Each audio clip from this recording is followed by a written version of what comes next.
Assalamualaikum warahmatullahi wabarakatuh. Salam sejahtera untuk kita semua.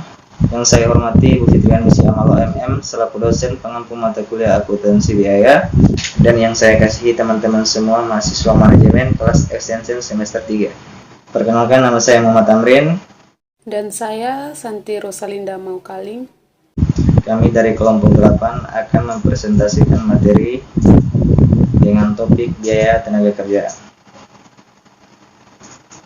Oke teman-teman, yang pertama pengertian biaya tenaga kerja. Sebelum membahas tentang akuntansi biaya tenaga kerja, maka ada baiknya kita memahami batasan biaya tenaga kerja dan cara klasifikasinya. Jadi tenaga kerja sendiri adalah usaha fisik ataupun mental yang dikeluarkan oleh karyawan yang untuk mengolah produk. Sedangkan biaya tenaga kerja adalah biaya yang dibebankan untuk penggunaan tenaga kerja manusia tersebut. Biaya tenaga kerja menggambarkan kontribusi manusia, yaitu karyawan perusahaan di dalam kegiatan perusahaan. Sesuai dengan fungsi yang ada di dalam perusahaan, biaya tenaga kerja dikelompokkan ke dalam 3 bagian. Yang pertama, biaya tenaga kerja untuk fungsi produksi yang merupakan elemen biaya produksi. Yang kedua, biaya tenaga kerja untuk fungsi pemasaran yang merupakan elemen biaya pemasaran. Yang ketiga, biaya tenaga kerja untuk fungsi administrasi dan umum yang merupakan elemen biaya administrasi dan umum.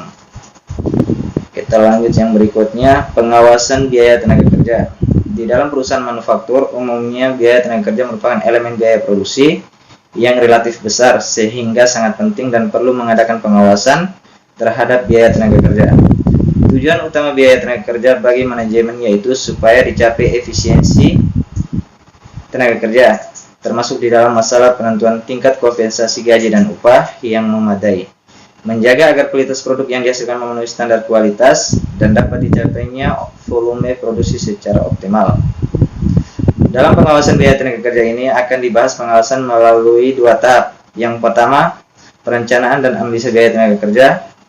Yang kedua, pembagian tugas fungsional di dalam organisasi.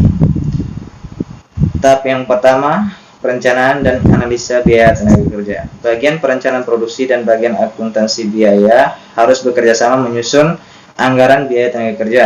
Tanpa perencanaan produksi yang tepat mengakibatkan pencatatan dan analisa yang dilakukan oleh bagian akuntansi biaya tidak dapat memberikan gambaran yang benar. Sebaliknya, tanpa adanya sistem akuntansi biaya yang baik, perencanaan produksi tidak dapat dipakai manajemen untuk menilai efektivitas dan efisiensi biaya tenaga kerja.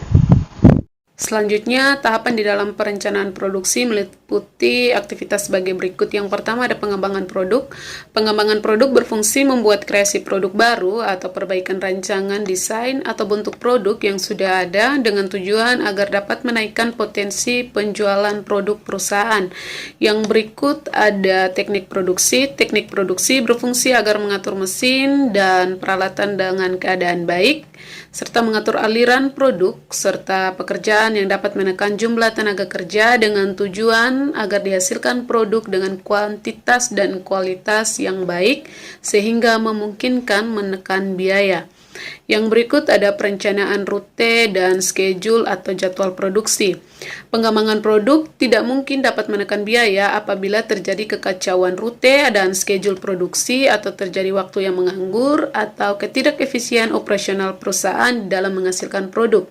Dengan perencanaan rute dan schedule produksi yang baik, diharapkan gangguan tersebut dapat diatasi atau dihindari sehingga biaya dapat ditekan serendah mungkin. Yang berikut itu ada pembagian tugas fungsional dalam organisasi, di mana itu merupakan tahap pengawasan dalam biaya tenaga kerja.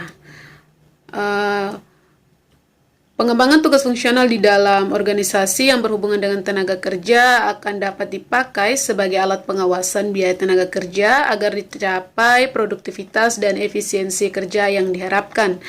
Berikut ini akan diuraikan bagian-bagian yang berhubungan dengan tenaga kerja beserta tugas-tugas fungsional setiap bagian. Yang pertama itu ada bagian personalia. Dengan fungsi pokok, bagian personalia adalah menyediakan tenaga kerja yang dapat bekerja secara efektif dan efisien sesuai dengan permintaan bagian lainnya yang memerlukan tenaga kerja. Yang berikut ada bagian kesehatan atau poliklinik. Bagian ini berfungsi untuk mengupayakan terpenuhinya tingkat kesehatan dari tenaga kerja agar selalu terjaga sehingga dapat bekerja dengan produktif dan efisien. Yang berikut ada bagian penelitian gerak dan waktu. Bagian ini menentukan metode kerja yang dapat meningkatkan produktivitas dan efisiensi kerja, serta sekaligus dapat dipakai sebagai alat mengukur prestasi. Yang keempat ada bagian perencanaan produksi dengan fungsi pokok dalam menyusun perencanaan produksi yang dapat meningkatkan produktivitas dan efisiensi kerja. Yang kelima itu bagian produksi. Bagian ini berfungsi melaksanakan kegiatan produksi sesuai dengan schedule atau rencana produksi yang telah ditentukan dengan cara berhasil guna atau efektif dan berdaya guna atau efisien. Yang keenam, ada bagian pencatatan waktu kerja. Bagian ini berfungsi sebagai bagian yang menjamin ketelitian pencatatan jam kerja yang dilaksanakan oleh setiap karyawan sebagai dasar penentuan besarnya biaya tenaga kerja. Hal ini berarti bagian tersebut harus menyelenggarakan pencatatan atas kartu presensi setiap karyawan yang merupakan daftar hadir karyawan, bukti jam kerja dan melakukan kegiatannya, dan kartu jam kerja karyawan yang menunjukkan informasi tentang jenis dan lamanya waktu pekerjaan yang dilaksanakan oleh setiap karyawan. Yang berikut itu ada bagian gaji dan upah yang mempunyai fungsi pokok menghitung, membayar, serta mendistribusikan biaya tenaga kerja.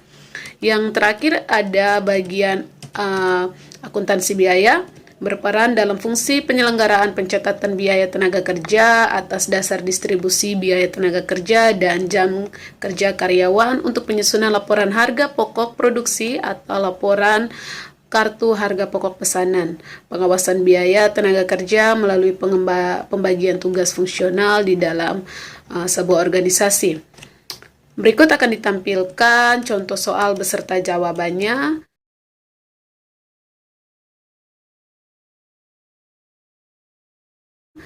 Sekian materi yang kami sampaikan. Mohon maaf apabila ada salah kata dalam penyampaian materi tersebut. Kami ucapkan terima kasih atas perhatian dari Ibu dosen beserta teman-teman. Sekian dari kami, terima kasih.